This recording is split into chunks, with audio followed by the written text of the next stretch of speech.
1 Samuel chapter 11. Nahash the Ammonite went up and besieged Jabesh-Gilead. And all the men of Jabesh said to him, "Make a treaty with us, and we will be subject to you." But Nahash the Ammonite replied, "I will make a treaty with you only on the condition that I gouge out the right eye of every one of you, and so bring disgrace on all Israel." The elders of Jabesh said to him, "Give us 7 days so that we can send messengers throughout Israel. If no one comes to rescue us, we will surrender to you."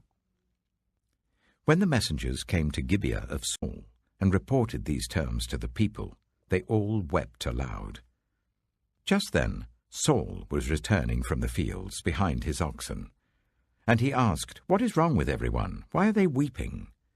Then they repeated to him what the men of Jabesh had said. When Saul heard their words, the Spirit of God came powerfully upon him, and he burned with anger.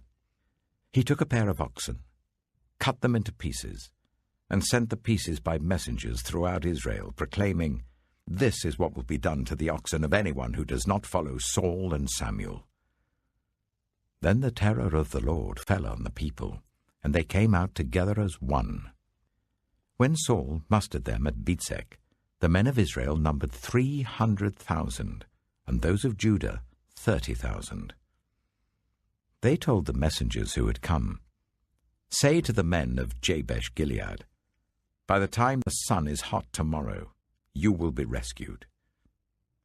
When the messengers went and reported this to the men of Jabesh, they were elated. They said to the Ammonites, "Tomorrow we will surrender to you, and you can do to us whatever you like." The next day, Saul separated his men into 3 divisions. During the last watch of the night, they broke into the camp of the Ammonites and slaughtered them until the heat of the day. Those who survived were scattered, so that no 2 of them were left together. The people then said to Samuel, "Who was it that asked, 'Shall Saul reign over us?' Turn these men over to us, so that we may put them to death." But Saul said, "No one will be put to death today, for this day the Lord has rescued Israel." Then Samuel said to the people, "Come, let us go to Gilgal, and there renew the kingship." So all the people went to Gilgal, and made Saul king in the presence of the Lord. There they sacrificed fellowship offerings before the Lord, and Saul and all the Israelites held a great celebration. 1 Samuel chapter 12. Samuel said to all Israel, "I have listened to everything you said to me, and have set a king over you. Now you have a king as your leader. As for me, I am old and grey, and my sons are here with you. I have been your leader from my youth until this day. Here I stand. Testify against me in the presence of the Lord and his anointed. Whose ox have I taken? Whose donkey have I taken? Whom have I cheated? Whom have I oppressed? From whose hand have I accepted a bribe to make me shut my eyes? If I have done any of these things, I will make it right." "You have not cheated or oppressed us," they replied. "You have not taken anything from anyone's hand."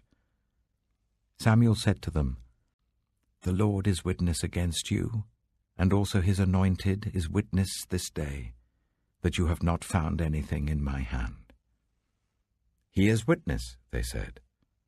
Then Samuel said to the people, "It is the Lord who appointed Moses and Aaron, and brought your ancestors up out of Egypt.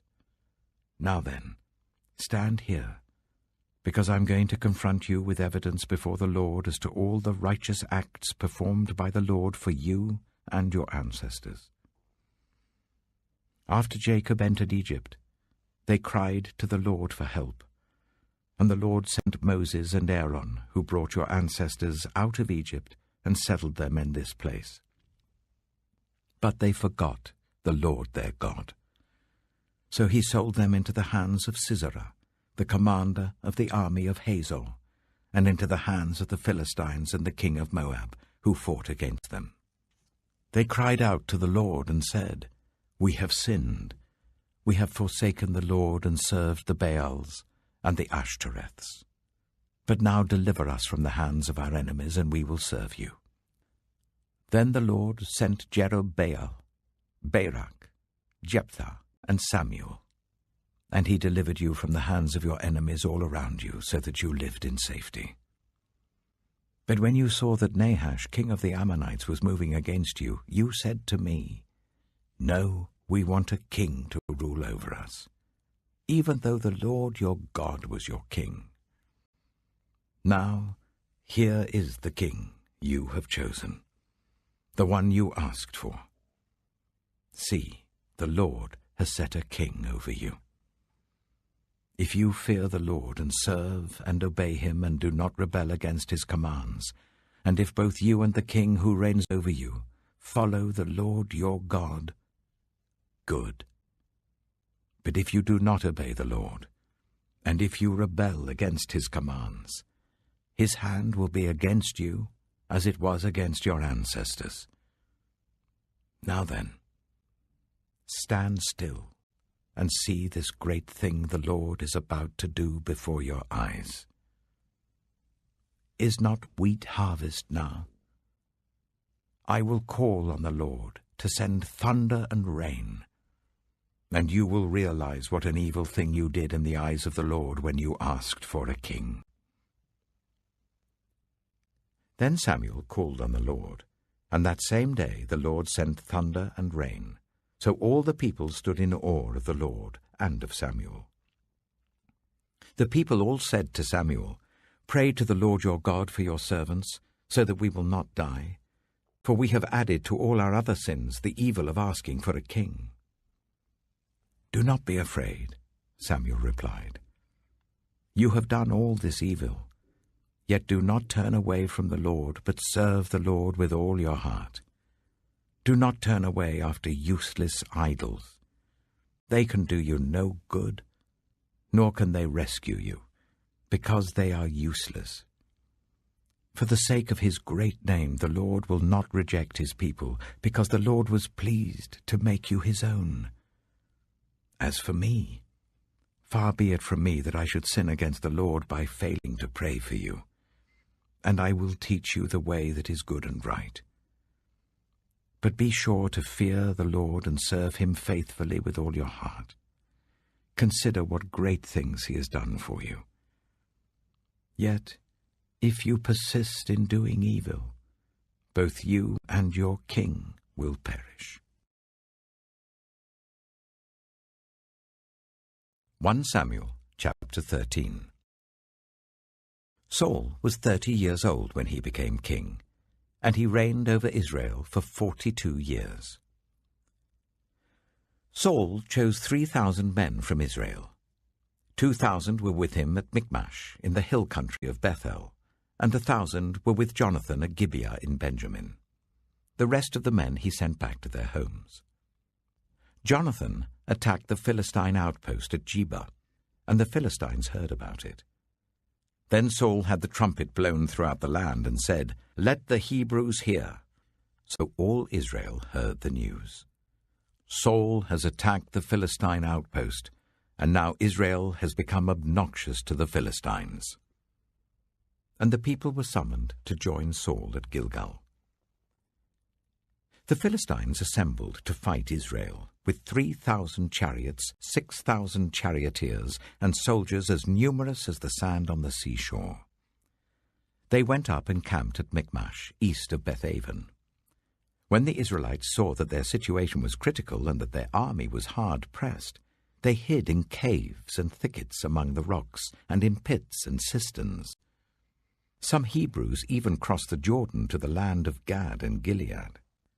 Saul remained at Gilgal, and all the troops with him were quaking with fear. He waited for 7 days, the time set by Samuel. But Samuel did not come to Gilgal, and Saul's men began to scatter. So he said, "Bring me the burnt offering and the fellowship offerings." And Saul offered up the burnt offering. Just as he finished making the offering, Samuel arrived, and Saul went out to greet him. "What have you done?" asked Samuel. Saul replied, "When I saw that the men were scattering, and that you did not come at the set time, and that the Philistines were assembling at Michmash, I thought, now the Philistines will come down against me at Gilgal, and I have not sought the Lord's favor. So I felt compelled to offer the burnt offering." "Oh, you have done a foolish thing," Samuel said. "You have not kept the command the Lord your God gave you. If you had, he would have established your kingdom over Israel for all time. But now your kingdom will not endure. The Lord has sought out a man after his own heart, and appointed him ruler of his people, because you have not kept the Lord's command." Then Samuel left Gilgal and went up to Gibeah in Benjamin. And Saul counted the men who were with him. They numbered about 600. Saul and his son Jonathan and the men with them were staying at Gibeah of Benjamin, while the Philistines camped at Michmash. Raiding parties went out from the Philistine camp in 3 detachments. One turned towards Ophrah in the vicinity of Shual, another towards Beth-horon, and the third towards the borderland overlooking the valley of Zeboim, facing the wilderness. Not a blacksmith could be found in the whole land of Israel, because the Philistines had said, "Otherwise the Hebrews will make swords and spears." So all Israel went down to the Philistines to have their plowshares, mattocks, axes, and sickles sharpened. The price was 2/3 of a shekel for sharpening plowshares and mattocks, and 1/3 of a shekel for sharpening forks and axes, and for repointing goads. So on the day of the battle, not a soldier with Saul and Jonathan had a sword or spear in his hand. Only Saul and his son Jonathan had them. Now a detachment of Philistines had gone out to the pass at Michmash. John chapter 2. On the 3rd day, a wedding took place at Cana in Galilee.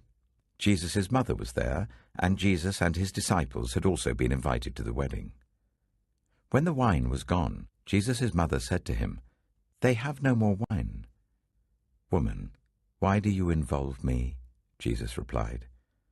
"My hour has not yet come." His mother said to the servants, "Do whatever he tells you."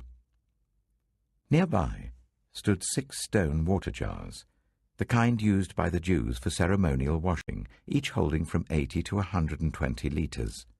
Jesus said to the servants, "Fill the jars with water." So they filled them to the brim. Then he told them, "Now draw some out and take it to the master of the banquet." They did so, and the master of the banquet tasted the water that had been turned into wine. He didn't realize where it had come from, though the servants who had drawn the water knew. Then he called the bridegroom aside and said, "Everyone brings out the choice wine first, and then the cheaper wine after the guests have had too much to drink. But you have saved the best till now." What Jesus did here in Cana of Galilee was the first of the signs through which he revealed his glory, and his disciples believed in him. After this, he went down to Capernaum with his mother and brothers and his disciples. There they stayed for a few days. When it was almost time for the Jewish Passover, Jesus went up to Jerusalem. In the temple courts he found people selling cattle, sheep and doves, and others sitting at tables exchanging money. So he made a whip out of cords and drove all from the temple courts, both sheep and cattle. He scattered the coins of the money changers and overturned their tables. To those who sold doves he said, "Get these out of here!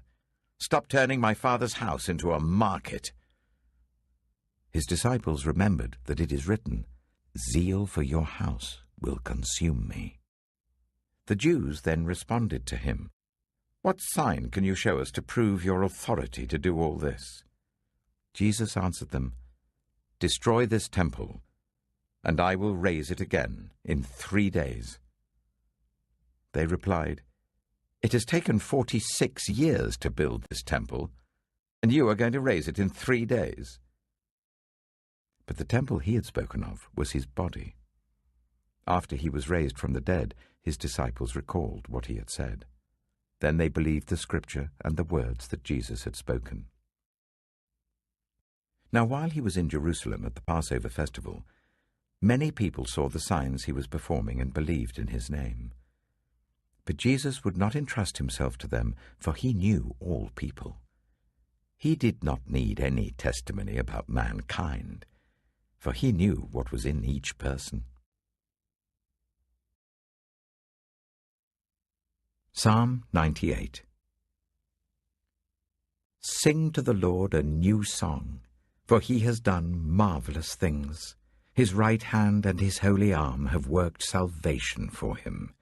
The Lord has made his salvation known and revealed his righteousness to the nations.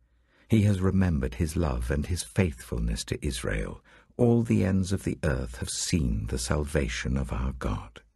Shout for joy to the Lord, all the earth. Burst into jubilant song with music. Make music to the Lord with the harp and the sound of singing, with trumpets and the blast of the ram's horn. Shout for joy before the Lord the King. Let the sea resound, and everything in it, the world and all who live in it. Let the rivers clap their hands. Let the mountains sing together for joy. Let them sing before the Lord, for he comes to judge the earth. He will judge the world in righteousness and the peoples with equity. Proverbs chapter 5. My son, pay attention to my wisdom. Turn your ear to my words of insight, that you may maintain discretion and your lips may preserve knowledge. For the lips of the adulterous woman drip honey, and her speech is smoother than oil. But in the end she is bitter as gall, sharp as a double-edged sword. Her feet go down to death. Her steps lead straight to the grave. She gives no thought to the way of life. Her paths wander aimlessly, but she does not know it. Now then, my sons, listen to me. Do not turn aside from what I say. Keep to a path far from her. Do not go near the door of her house, lest you lose your honor to others and your dignity to one who is cruel, lest strangers feast on your wealth and your toil enrich the house of another. At the end of your life you will groan when your flesh and body are spent. You will say, "How I hated discipline, how my heart spurned correction. I would not obey my teachers or turn my ear to my instructors, and I was soon in serious trouble in the assembly of God's people." Drink water from your own cistern, running water from your own well. Should your springs overflow in the streets, your streams of water in the public squares, let them be yours alone, never to be shared with strangers. May your fountain be blessed, and may you rejoice in the wife of your youth. A loving doe, a graceful deer, may her breasts satisfy you always. May you ever be intoxicated with her love. Why, my son, be intoxicated with another man's wife? Why embrace the bosom of a wayward woman? For your ways are in full view of the Lord, and he examines all your paths. The evil deeds of the wicked ensnare them. The cords of their sins hold them fast. For lack of discipline they will die, led astray by their own great folly.